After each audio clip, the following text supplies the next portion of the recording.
The opinions expressed by the host and guests in this show are not necessarily the views of Children's Health Defense.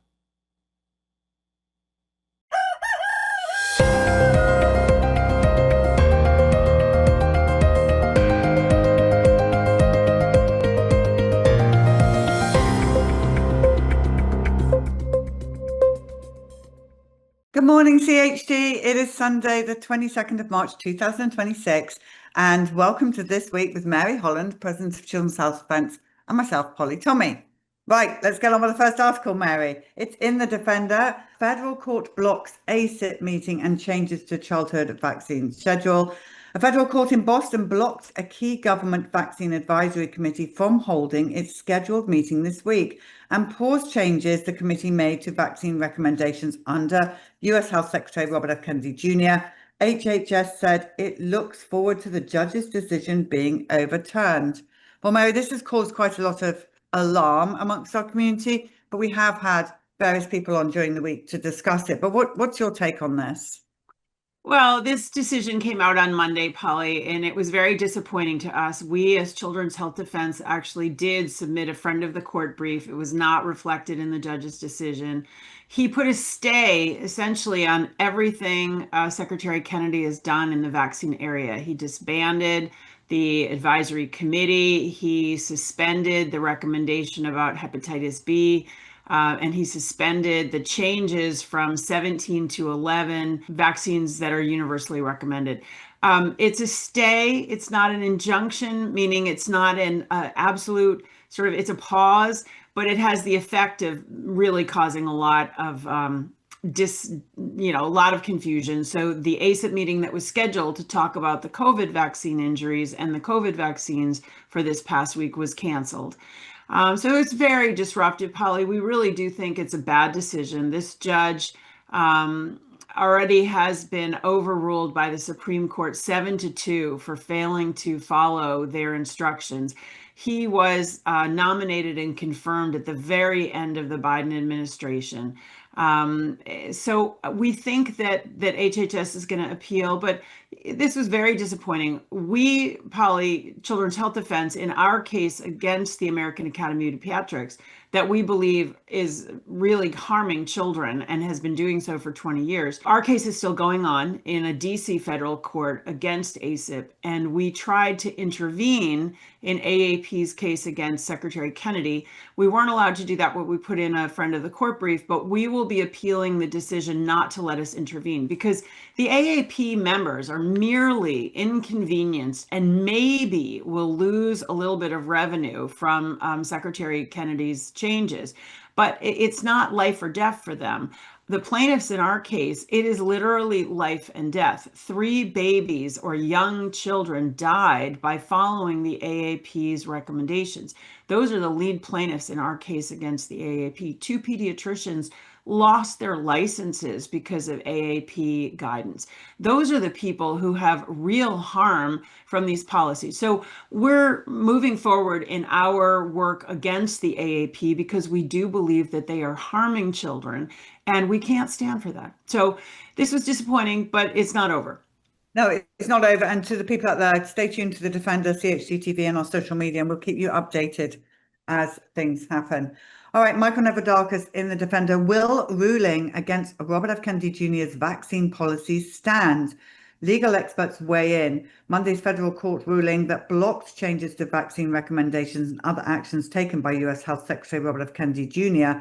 stands a good chance of being overturned on appeal, legal experts told the Defender.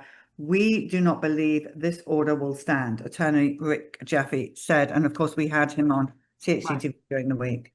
Our staff wrote 2 excellent articles in Defender, and we are all over this. So keep paying attention to Defender, CHD TV. You will be kept abreast of what's happening. This is a really important lawsuit because it really is at the heart of the childhood vaccine schedule. Okay, Jill Erzin in the Defender. Smoking gun. Emails show New York City officials played role in firing unvaccinated workers. Unredacted emails obtained after a 3-year legal battle showed that top New York City officials and government lawyers coordinated efforts to counter requests for religious exemptions from COVID-19 vaccine mandates, privately dismissing the exemption requests as BS Attorneys said the smoking gun emails raised constitutional questions and could impact lawsuits filed by fired workers. So kudos here to attorney Jimmy Wagner, who fought for 3 years to get these documents from New York City and actually sued. And then they were sending him 9 pages of redactions, Polly, but when he sued, it was finally released. And it showed this was not a neutral panel about religious exemptions for New York City workers. It was incredibly biased, saying that there's no legitimate religious exemption. This article describes that the doctors in New York City wrote a letter alleging that Tylenol and Adderall and all kinds of other drugs used aborted fetal cell lines when there was no verification of that. And then they would sort of gotcha to people coming before the commission. Well, have you ever used Tylenol? Well, then you obviously don't really care about aborted fetal cell lines. And they would fire them, Polly. So this is a big deal. And it suggests that maybe the case that we have brought, CHD, on behalf of Michael Caine, now our director of advocacy, may be able to go forward. Because as attorney Sujato Gibson says here, this is a huge constitutional problem. And the courts in New York City had said that it was a neutral process. I love this one. Judge Caproni had said there's not a whiff of animus. Obviously, that's not the case if the city was claiming that everybody who was asserting a religious exemption was lying. So as Jimmy Wagner said here, the cover-up is as bad as the crime. Again, stay tuned. We're on this. This new information is very, very prejudicial to New York City. All right, Suzanne Burdick in The Defender. The CDC buried COVID vaccine death data in the Lancet study. Internal documents reveal the CDC researchers altered their own study on COVID-19 vaccine adverse events to downplay deaths linked to the shots, according to these documents obtained by Children's Health Defense. Children's Health Defense sued the CDC in 2023 to obtain the documents after the agency failed to respond to Children's Health Defense Freedom of Information Act request. So kudos here to our attorney Risa Evans and our scientist Carl Yalanowski for staying after the CDC on this. These are outrageous documents, Polly. This one shows that there was no science behind what the CDC was publishing. It was propaganda. So literally one example is in the first draft of their article, there was a section called reactogenicity and adverse events to the COVID shots. So, how they caused adverse events. And then that got changed in the final version to safety of mRNA vaccines. The injuries from COVID vaccines are exactly the same curve in terms of the days after you get the vaccine to death. It's exactly the same as for other vaccines. It's just slightly worse than for other vaccines. That they hid the death signal is outrageous. It's unacceptable. And we have not finished with COVID. As you know, Polly, we've got an initiative called COVID Justice Resolution right now, which is at least to get the Senate to say, we will not ever do this again. What happened during COVID can never happen again. It absolutely tore apart our Constitution. Michael Novadakis in The Defender here again. United Airlines must face class action lawsuit over COVID vaccine religious exemption policy. A federal appeals court ruled the airline's COVID-19 vaccine religious exemption policy class action lawsuit can move forward. The appeals court upheld a lower court's 2024 ruling that United discriminated against the employers by placing them on unpaid leave after granting their religious exemptions to the vaccine. So this is good news for this class who were granted religious exemptions, but then they were put on unpaid leave. Other classes from United workers were not granted the ability to go forward, but it's great news that this is going forward. The other ones have to be litigated individually. This was a decision from the Fifth Circuit Court of Appeals based on Title VII of the Civil Rights Act. So we'll follow it. This relates to over 2,000 employees. An exclusive for The Defender, Maine becomes first state to require schools to report student vaccine data using private software. Maine schools aren't allowed to opt out of using Docket for Schools, a privately developed immunization tracking software designed to enforce adherence to vaccine mandates and to share vaccination data with insurance companies. This is Techno tyranny dressed in the usual public health garb, one critic said. Yeah, that's Michael Rechtenwald, who has coined the term control oligarchs, and he's exactly right. This is privatized enforcement of the biosecurity state. This is really bad, Polly. Maine is one of the 4 states that has no religious exemption. They've repealed them. As Jeffrey Tucker of Brownstone said, this is digital tyranny unfolding in real time. Again, it's none of the state's business to track and trace every medical decision of every person. It's a gross overreach. I'm really grateful that 70 nurses in Maine have brought a lawsuit on this. So we'll follow this. Jill is in here. Religious liberty and free speech stand or fall together, warns doctor fired over vaccine mandate. A physician fired over COVID-19 mandates and families whose children were barred from school over vaccine exemptions told the Religious Liberty Commission this week that government policies forced Americans to choose between their faith, their careers, and their children's education. I pray to go to school like others, the 7-year-old girl called Riley Grace told commissioners. It's great that President Trump created this Religious Liberty Commission, and it has one more convening coming up in April 13th. And we live stream these on CHT TV. So one of the speakers was Dr. Aaron Kheriaty. He is an expert on medical ethics, a psychiatrist taught at the University of California. He describes how they were not consulted and how religion, he says that the First Amendment is a package deal, and I so agree with that. In other words, the free expression, the free exercise of religion, freedom of speech, freedom of assembly, the right to bring grievances, the fact that the state can have no religion, all of those things to go together. And when one of them fails, basically they all fail, which is what happened during COVID. And so, what he says is we can't treat vaccines as sacred cows. And he's so right. And they interviewed families in New York who've just been put through the ringer after the repeal of the religious exemption in 2019. And the article points out how arbitrary that decision was. There's still 35,000 unvaccinated children in schools in New York, not for religious reasons. The faculty and staff don't have to be vaccinated, and yet students with religious exemptions can't go to school. And as you know, Polly, we, Children's Health Defense, are litigating that in CHD versus McDonald.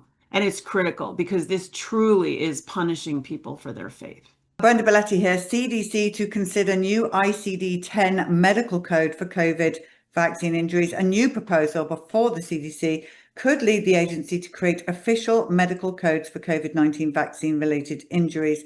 Advocates say that designating a code will lead to improvements in recognizing COVID-19 vaccine injuries.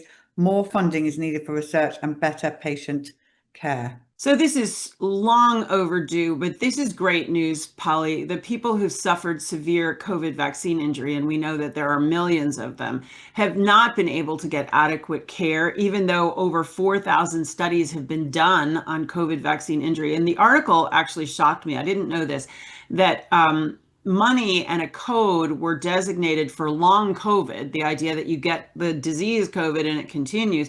That was designated in October 2021, and $1.6 billion has already been spent by the National Institutes of Health on long COVID, but nothing has been done to research COVID vaccine injury despite all of these studies. So we quote in this article Zoe Smith, who's a part of our film Vax 3, Authorized to Kill. She's a medical coder, and she says, this should have been done 5 years ago. It's past due, but thankfully this is now being done. And it will open the door to more research and better tracking of the people who were harmed by COVID shots.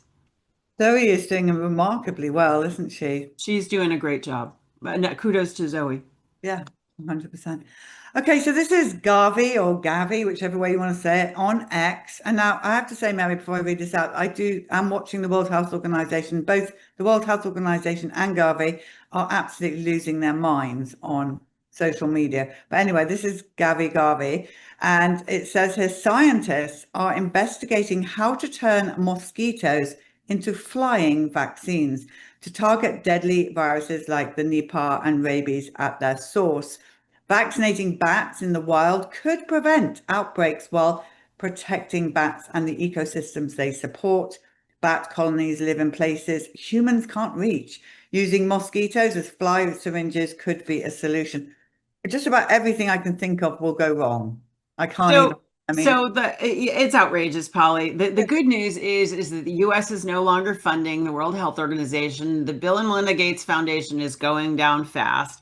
Gavi is funded by those two institutions, Gavi standing for Global Alliance for Vaccination and Immunization. But the best thing, Polly, I don't really usually look at comments on X posts, but I thought, let me check out the comments here. The top comment is, "You are threats to humanity. You are demons." And then my next favorite one is, "What could go wrong?" Just like you said. So they're not getting away with it. Only 7,000 people looked at this message. So they're going down, Polly, not as fast as we'd like, but they're going down. They're crazy.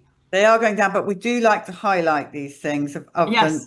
the madness of them being exposed. I mean, watch, and I hate to tell people to go and look at the World Health Organization, but they are equally losing their minds over there on X. Hidden epidemic. She was 7 when doctors prescribed Ritalin. By age 20, she had taken 14 different psychotropic drugs. 29-year-old Danielle Gansky detailed her harrowing experiences. She now works with MAHA leaders to raise awareness of the over-medicalization of children. "It is my life's passion to make sure this does not happen to anyone else," she said. It started with a school administrator just suggesting Danielle had ADHD. And here's where the problem lies. And this is a much bigger problem than I think we're reporting at CHD TV. We need to definitely do more on this because so many children. Mary, I have friends whose grandchildren are on so much medication. It's outrageous, Polly. This is a really fantastic article. I really recommend people read it. I mean, it's just so appalling that a 7-year-old would be put on Ritalin and then 14 other drugs by the time she's in her, goes to college. But the article talks about how preschoolers, like children who are 3 and 4-year-old, are being put on ADHD medications. It's an outrage. There's no science behind this. All the science says this is dangerous. And what she says is, she said, "I felt flattened and numb and zombied. And at other times being on these meds, she felt panicked and unable to sleep. Sometimes she was so sedated she couldn't get up." It's just horrifying. And then she talks about how difficult it is to get off of these drugs. She says tapering is really hard and that these kids were a part of a long-term experiment. And it's just outrageous, Polly. It's just outrageous. And I agree with you.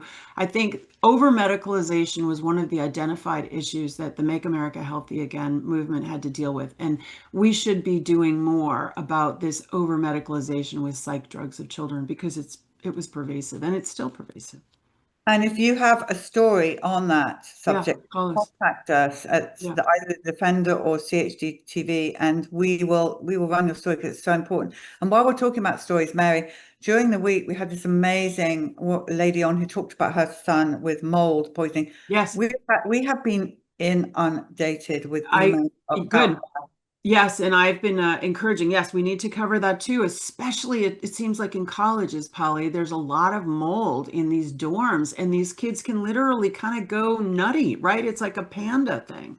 They call it mold rage, as this lady said. And so do keep those coming in and we will run your stories on the mold exposure. Very, very important. I agree. You definitely need to be educated on. So do keep contacting us, please. Thank you. All right, Brenda Belletti here. Dunkin' brings the joy of junk food to sick children in hospitals. When US Health Secretary Robert F. Kennedy Jr. asked if ultra sugary Dunkin' coffee are safe for teenagers, Massachusetts leaders and media rushed to defend the state's iconic brand. But the reaction also revealed Dunkin's tangled relationship with children's hospitals. In exchange for large donations, Dunkin' gets an exclusive presence and a unique opportunity to market its junk food to sick children. Mary, I have to say, I found this article extremely disturbing. It is extremely disturbing. I was just watching your terrific interview this past Monday with Dr. Paul Marik about how dangerous sugar is, about how cancer is really a metabolic disorder. And when you think about children who are in hospitals, in children's hospitals, they're often there for cancer. And so then you're feeding them ultra processed, ultra sugary foods. And just in general, I mean, clearly this is leading people to diabetes and metabolic disorders.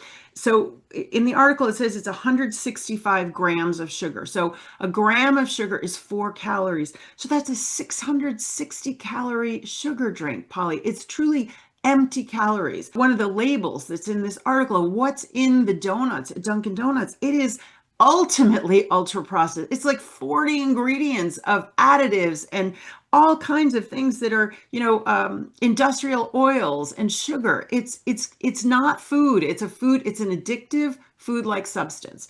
And it's really terrible that these are the only foods in some of these children's hospitals. I think what's interesting is, Kennedy made this question, then there was a backlash from the governor of Massachusetts where Duncan originated.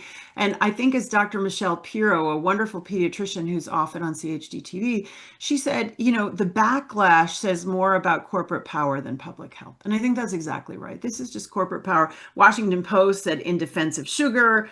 The Boston Globe offers Dunkin' cards. It's outrageous. It's really outrageous, and I'm glad we're calling attention to it. Yeah, and just picture in your mind, tiny children, 5-year-old children fighting for their life for cancer, and they're being force-fed that. Suzanne Burdick here, wireless radiation limits at least 200 times too high to protect against cancer risks, according to a study published March 14th in Environmental Health. Current limits are also 8 to 24 times too high to protect against male reproduction harm, including decreased sperm count, sperm vitality, and testosterone levels, the scientists concluded. This is another fantastic article about really interesting things going on. So we do a lot of work in the electromagnetic radiation space.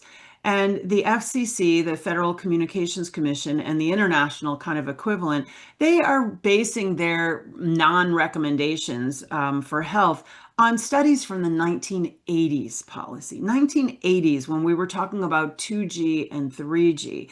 And what these two scientists, Dr. Melnick and Dr. Moskowitz, are talking about is that the National Toxicology Program, the best authority on toxic exposures in the country, after a $30 million 10-year study in 2018 said there is clear evidence that this is a severe cancer risk. Think about that. That's even almost 10 years ago now.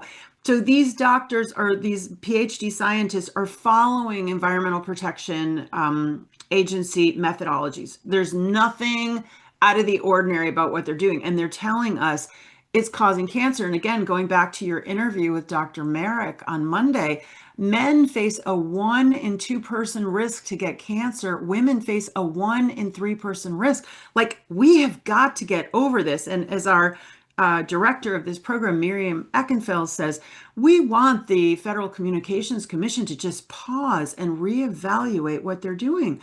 I mean, nobody wants to be responsible for causing pervasive cancer to the civilian population in the United States, but that's clearly what they're doing.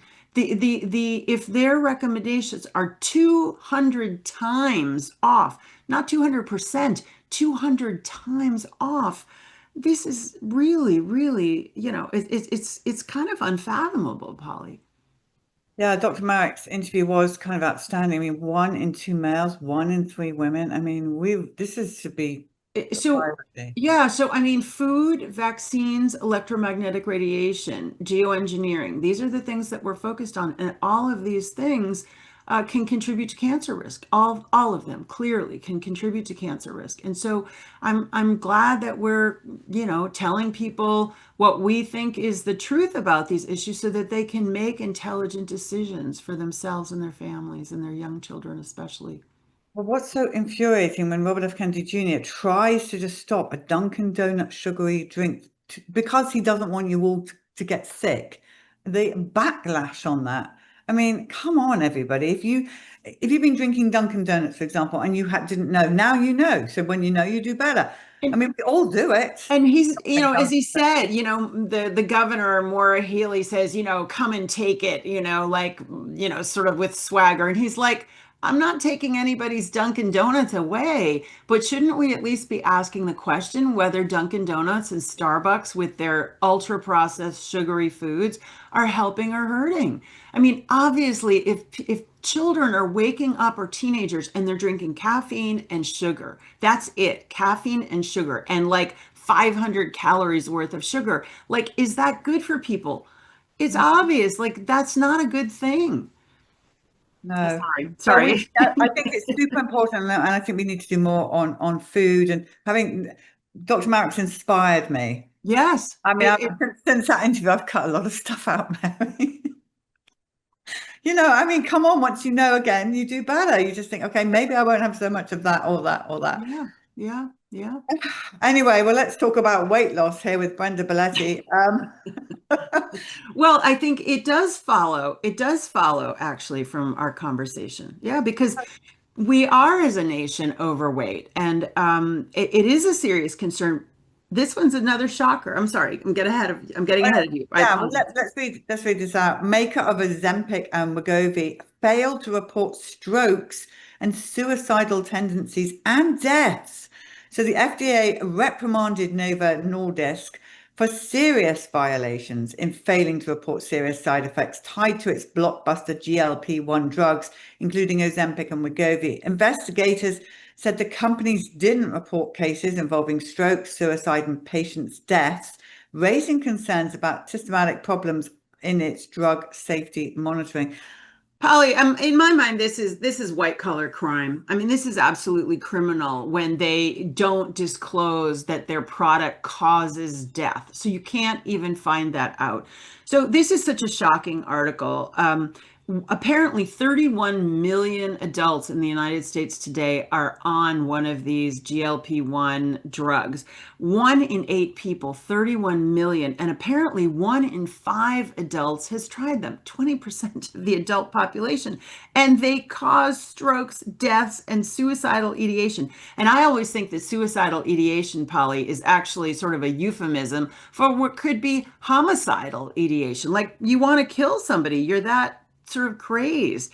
The other thing is it clearly causes blindness or vision loss. That's now on the label in Europe. It's not on the label in the United States. These are catastrophic side effects that are being hidden for profit, like, as usual. And it's just horrifying to me. It's horrifying, and unfortunately, people want these drugs, Polly, and the federal government has made them cheaper. People want these drugs. Some of them, I guess, know about these side effects. I think probably most of them really don't.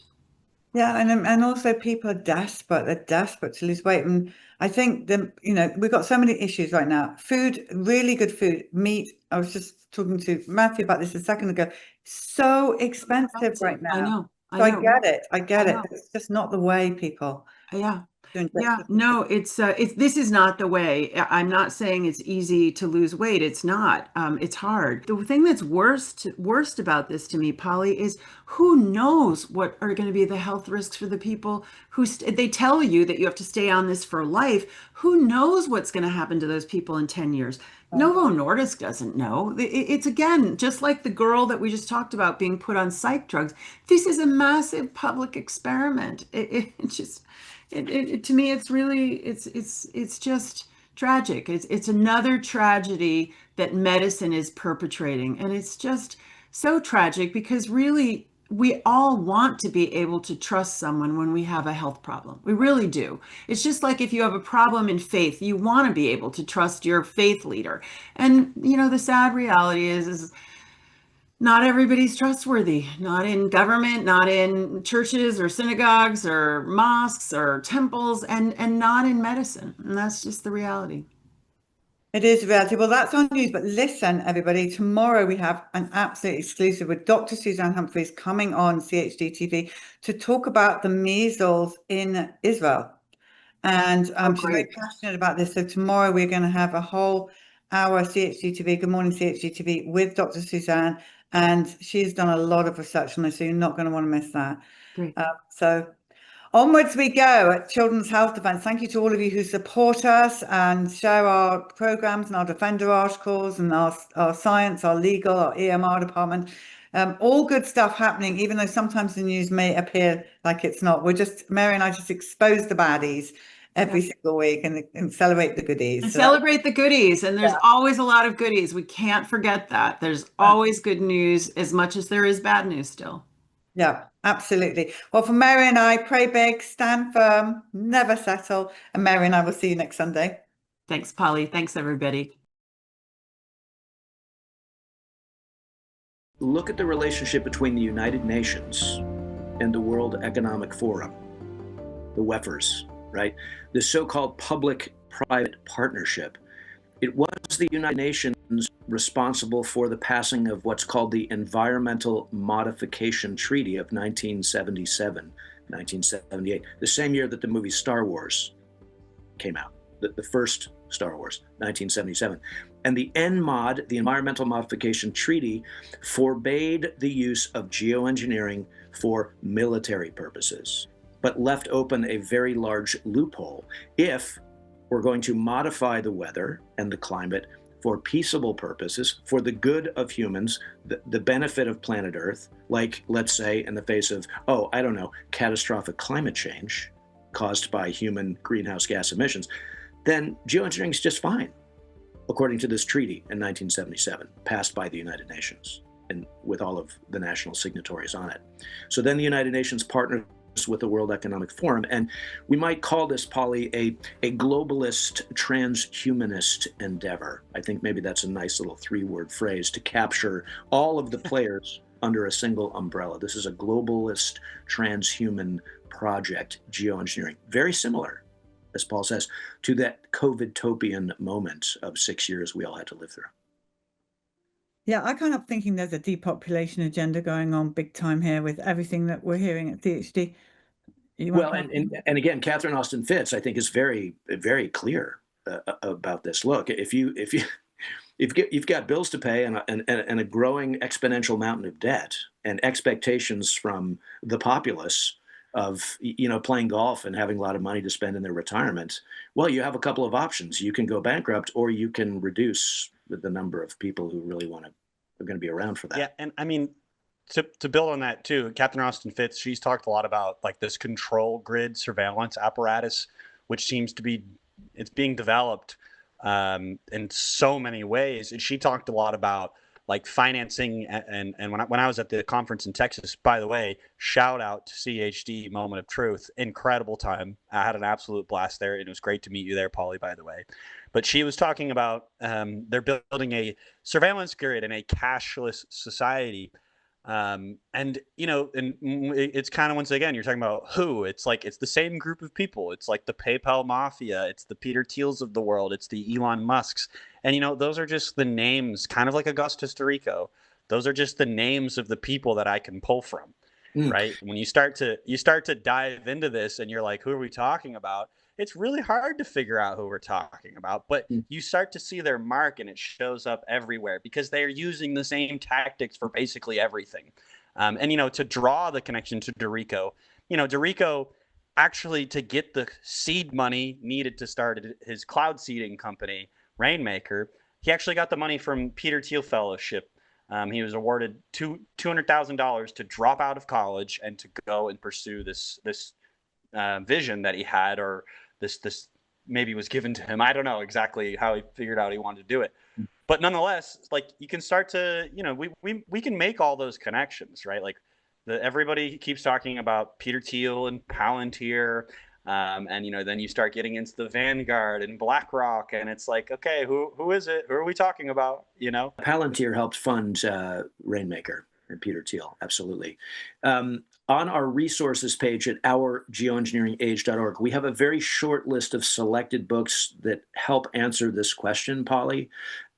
Shout out to Dane Widgington and Geoengineering Watch for doing a really magnificent job on collecting the patent information and following the money. If people have seen The Dimming, many I'm sure have. Catherine Austin Fitts is in there. Our nuclear geochemist, Dr. J. Marvin Herndon, is in that film. Shout out to Jim Lee for creating a comprehensive weather manipulation timeline in the work that he does. Shout out to Alana Freeland, who's written 4 really well-researched books about the history of weather modification, geoengineering, transhumanism, synthetic biology, and really names names and connects dots in terms of historically who the players have been, how they've partnered and worked together. Shout out to Peter Kirby, just published the second edition of his book, which does a very nice job of this too. So again, there's a 100-year history to geoengineering that most Americans simply have no idea exists because of the brilliant leveraging of propaganda and the aggressive pushing of the official UN-sponsored Intergovernmental Panel on Climate Change, Human Breathing and Cow Farts Are Killing the Planet narrative, which is so grotesque, by the way, at so many levels. We need a whole other podcast just to take that apart.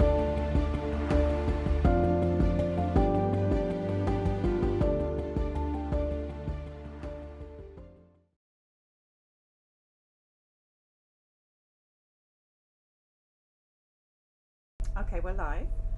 So can you tell everyone your name, please? My name is Kelly Burkhart. And this is about your son. It is. How many children do you have? I have one here and one in heaven. Okay. Sorry. Okay. It's okay. It's okay. So let's talk about what happened. Take us right back to the day he had the Hep B. Okay. So, well, and it's, I guess, kind of one of the bigger messages I want people to understand is that it's not always big and obvious. I didn't know for years, for sure, what had happened. And so I had an injury before, but I didn't know. From a vaccination? From the flu shot. As in my undergrad, as 20, 21, whatever. And I didn't know. I never put the pieces together. And so I think that's, as I've been following this information now for years and years, so many stories are, this is the day my child got this shot, and then this severe thing happened. And so in a lot of ways, we're very blessed that we didn't know, but we spent years going through what happened to our child. We have all these little things, and we've been to all these specialists, and nobody can put their finger on X happened. And then when I figured out what X happened, that certainly wasn't it, right? But so I know, and people always say to me, people in the know who have been studying this, how do you know it's the Hep B? And the answer is because that's all he got. Unfortunately, he got all three. He got the whole series. Did this happen? As an infant. Let's go back to you being pregnant. How was the pregnancy? The pregnancy itself was fine, but the birth was a disaster. So he was a week late, and I should preface this by saying I've only ever known prior to my child being injured, I only ever knew the Western medicine system. So to go backwards, for the mamas watching this, I would do a home birth. I would have a midwife and a doula, and I would never enter that system. That. If nothing else, if no one takes anything else away from this, please hear that. I would have done this vastly different had I known something else. And I wasn't young. I was 36 when I had him. So I had time to do the homework. So it began in hospital. Mm-hmm. And can you tell us a little bit? So I was a week late and got induced. And which I thought was a good thing, right? Yeah. Instead of just allowing the process to happen. And I was in labor for, I think, 30 hours or something ridiculous. And they kept checking me, and it was extraordinarily painful when they did.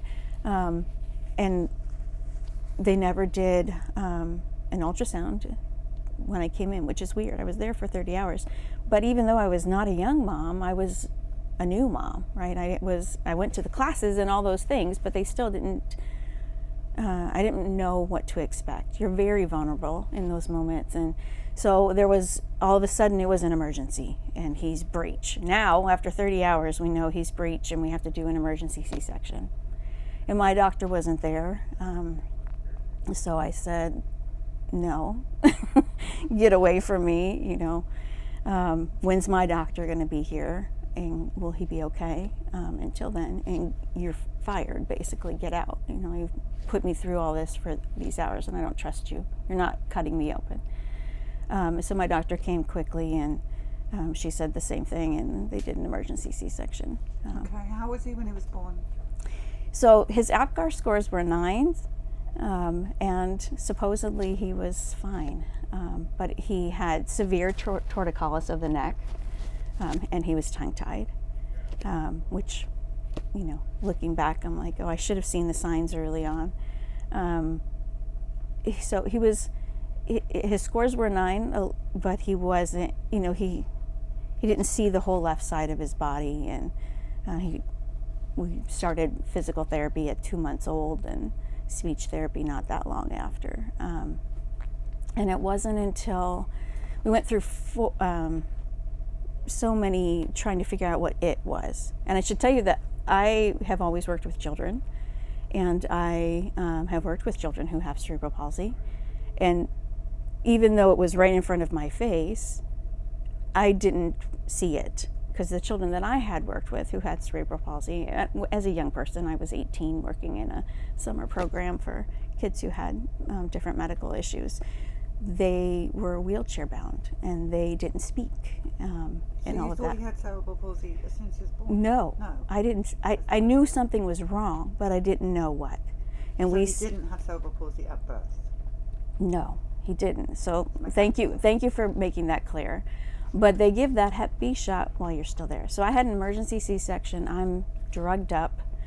I knew that I didn't want to do vaccines from meeting other one family in particular that I had worked with, who said, I can tell you the day this happened to my child, showed me the video, but my husband wasn't there yet, and I didn't push, and I should have. So you had Hep B on day 1 of birth? Yes. And I was still drugged up and very out of it through that, which I think is a point that moms need to hear. He also had vitamin K, I presume? He did not. Oh. So he was born in 2006, which was before that came in. He did not have vitamin K, or at least to your knowledge. To my knowledge. No, I know he didn't have it, but I don't remember if we fought about it. But he had Hep B before I was cognizant of what was happening from the major surgery and drugs they had me on. But I took him to the rest of the series, so I'm not absolved of this either. Right. But that's all he had, because I knew something wasn't right. And so when did he have his next hepatitis? It's all kind of a blur. I think 2 months. Was it 2 and 4? I'd have to look back, but I don't actually like to look at that shot. And he didn't have any other vaccines? None. Just Hep B? Just Hep B. And why did you decide he should have Hep B? It was a decision from my, was Western medicine taught husband that he wasn't on board with not doing vaccines. He doesn't remember it that way, but that's how I remember it, and it's not worth fighting over. No, absolutely not. So when did you start to notice that your child was actually sick? Very early on, because his torticollis was very severe. So I was thinking I was going to go back to work. I was still, C-sections are not easy to recover. We didn't have support. So my husband works 3 jobs and has for all these years. And so I had just gone through major surgery and had this infant to care for. So right away I knew something wasn't right. So his digestion was not good. He wasn't latching. I tried very hard to nurse him, but he was severely tongue-tied. So that was a whole other argument and people's opinions on whether or not to clip the tongue tie. But so at 2 weeks he had his tongue tie clipped, and it still didn't help with latching and all of that. He couldn't be laid flat on his back. He would scream and scream and scream, and he didn't sleep. So he literally didn't sleep for more than 3 hours in a row for the first 4 months of his life. It was horrible. And it wasn't until, so I was, jonesing for sleep and up at night going, I've got to find something, and no one would help me. No one no one in my little sphere had any clue about any of it, to guide me, I guess. It's not that they wouldn't help me. They didn't have the information to help me. And my sphere does not buck the Western medicine system. My family and my husband's family, they are very much entrenched in that. So I was up looking for, in moms groups, like, how do you get your kid to sleep? And I found this thing called the Tucker sling, and you put them on their stomach and you attach it to the mattress and elevate the mattress and lay on their stomach. And that thing saved my sanity and gave my child some sleep. So then he slept through the night. But it was, it was obvious something was wrong, but I didn't know what. So these photos here, tell us about what's going on in here. So he is in a hyperbaric chamber there, and we spent 6 summers in California doing adult stem cells and hyperbaric oxygen treatments. My husband's a teacher, so we would go for, we could only go for the summer, we would go for the whole summer. And this is how he spent his childhood, his summer childhood, which is painful, but it healed him greatly, and I'm very grateful.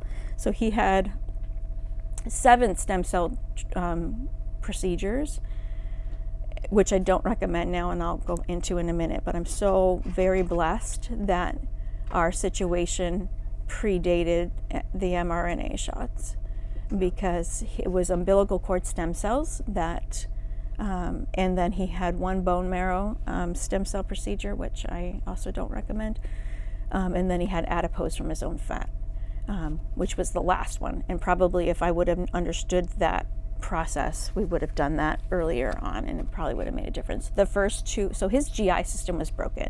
We did this, I should back up a little bit. When he was about 4, we had been to every specialist you can think of, and they all did kind of the, the Scarecrow in the Wizard of Oz. We'll check over there and check over there. And I was like, all right, I'm firing these people. I only know these people, but this isn't working. We are spending so much time, and we don't have answers. And one of my son's preschool teachers at church, his Sunday school teachers, had severe cancer and didn't do any of the Western medicine stuff, and went to this doctor that who was a homeopathic medical doctor who was kind of a guru in his field, and people flew in from all over the world to see him, and he was right here. And I said, I don't know what's happening, but we're going there, and it's just different. And that appointment changed his life. So he sent us immediately. He's the one that diagnosed my child. He was almost 4 years old, and before I got the answer of him seeing, and so he sat there and he looked at me and he said, he said, tell me. He was kind of this sage man. He had this massive desk with all these articles that he wanted you to take on the dangers of cell phones and all of these things way back then. And he said, tell me. I'm like, tell you what? You're used to 10 minutes and specific questions and people leave the room. And so I went through all of it with him. He just let me cry and talk. And he was writing, and he's like, well, your son has cerebral palsy. And he keeps talking. And I'm like, I'm sorry, sir. I need you to stop and back up. What did you just say? And he said he has cerebral palsy. And I said, tell me why. And he was toe walking. Andrew didn't talk till he was 3. And I didn't understand him. And no one outside of me understood him till he was 4. I was with him all the time. I should tell you, I left the workforce right before he was 1 because... Did the doctor say that he thought it was the Hep B that caused this? Or is this just what you... I got there. So he asked me about it. He asked me about his vaccine status. He didn't say those words to me, but I had already started doing research about him, prior to this. And so I said that. I said, I think his injury, whatever happened here, is related to the vaccines. Yes, he had a traumatic birth. Yes, all of that. But from my research, and he just nodded. He was, and left it at that. So what about him today? What's his life like? It's he's beautiful and joyful, and How old is he now? he's 17. 17. Yeah, Okay. And he's what's his life like? What's taken It's- away from him? It's small. His life is small. So he has cerebral palsy. He has an autoimmune disorder, and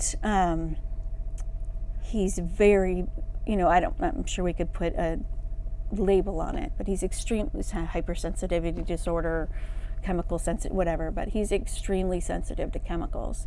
So he was in a traditional school setting from the age of 3, because he didn't speak, to the end of 6th grade, and 6th grade was awful. He was getting very sick in the school setting, so he's very sensitive to EMF. He's very sensitive to chemicals. It didn't matter how many IEP meetings we had and I brought in my own plant-based wipes and all of that. He would get sick there, and they would blame it on him. So I finally said to my husband's a public school teacher, right? So keep that in mind. I was like, we're leaving this system, and this is prior to COVID.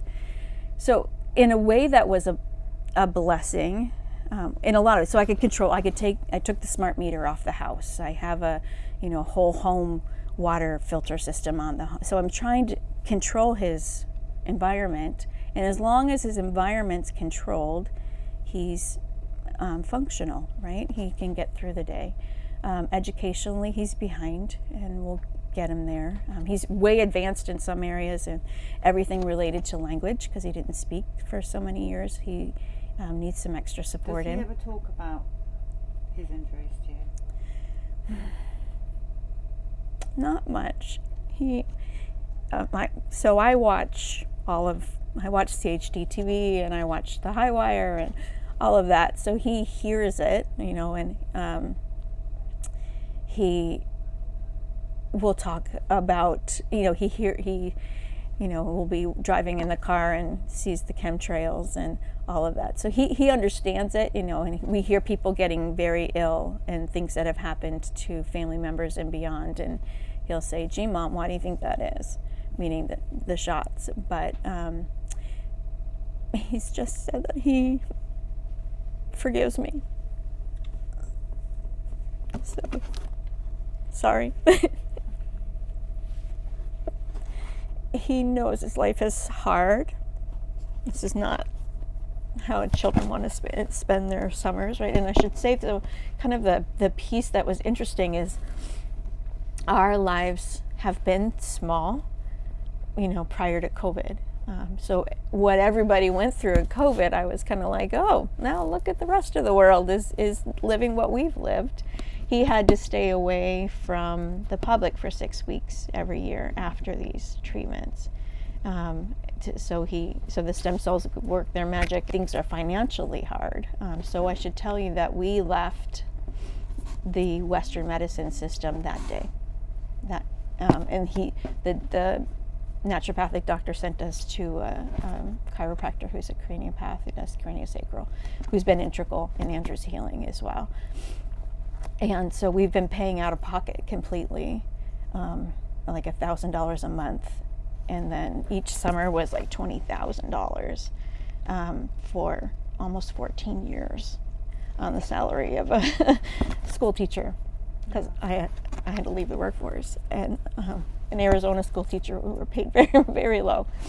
So it's been, he knows this has tape all over it from fundraising. I had to learn hats. I was a mental health therapist for kids when I left the system. And I always say, God puts us in the places we need to be, because yes, I lost my income, but I didn't lose my career. I didn't lose what I had learned. And instead of using it for other people's children, I'm now using it for my own. And it's been really helpful, very helpful stepping stones. I won't go into all the pieces that I did, but I did a lot in children's mental health in this state before I left the workforce, in different venues. I had always been a social worker, or that kind of thing with children as an adult. And those stepping stones gave me a unique perspective of how to help him. And so, for instance, so I had seen them put labels on children and how those labels followed children, and that wasn't going to happen. One of my jobs, so I was a juvenile probation officer, and I was in the treatment services, and so I would read psych report after psych report, and they literally just changed the kids' names, and sometimes they forgot to change them, and they just stamped them with this. So when his first pediatrician or second pediatrician had cerebral palsy, interestingly enough, and he would say to me, "When are you going to let me write down that he has autism?" And I said, "I'm not, ever, because he doesn't." And he's like, "But you could get so many more services if he did." And I'm kind of regretting that decision now because of the funding that goes with it. But I was adamant about it at the time because I knew he didn't have autism. I had worked with children with autism, and I knew he needed assistance. And it seems like every decade they have a box. They had a ADHD box, and then it was autism box. And my son didn't fit in any of the boxes. So they wanted to just check the box and move on. And I wasn't going to let them check that box because they were going to figure out what was going on and how I could help him. So this whole path, and I guess that's one of the main messages that I want people to hear, is that there is healing, but you're going to have to leave that system, that sick care system, and it's suffocatingly expensive, but it's worth it. So now people don't know he has cerebral palsy.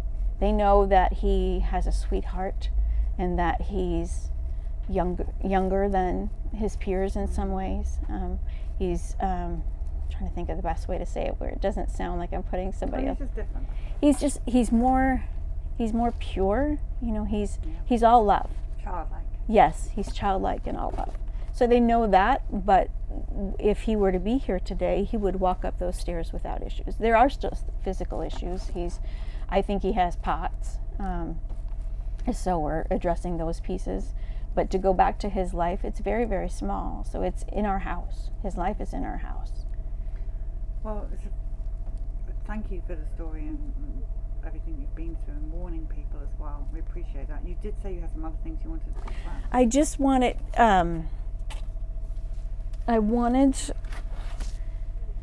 there's so much information out now. And, when I first started researching what's going on with my child, I found Sherry Tenpenny, I found Andy Wakefield, I found Polly Tommy, I found Brian Hooker, but it wasn't easy to find. And so my husband will say to me, I get so frustrated, like, why are these people still doing this? Why are they, don't they, been screaming this for 15 years, don't they understand, why aren't these parents educating themselves? And he will say to me, well, you have private information that other people don't have. And I don't. It's so out there right now, and it's, CHD TV is an incredible resource. The High Wire, Robert Scott Bell Show. There are so many things out there now that it doesn't have to be private. You just go to a website and watch it all the time. So now, for years now, thanks to you all, I've been giving the Vaxxed DVDs as a baby gifts, Vaxxed and Vaxxed 2. And so I give it to them privately and say, this is probably the strangest and most important baby gift you're going to get. And I'll buy you something off the registry that you want as well. But I need you to watch this. And now you can give this book. This is my nephew and his wife recently had a baby, and this was their baby gift. It was a Vaxxed book from Dr. Hooker. And so I just want to say, it's hard because I've been screaming in my mind for 15 years now or more.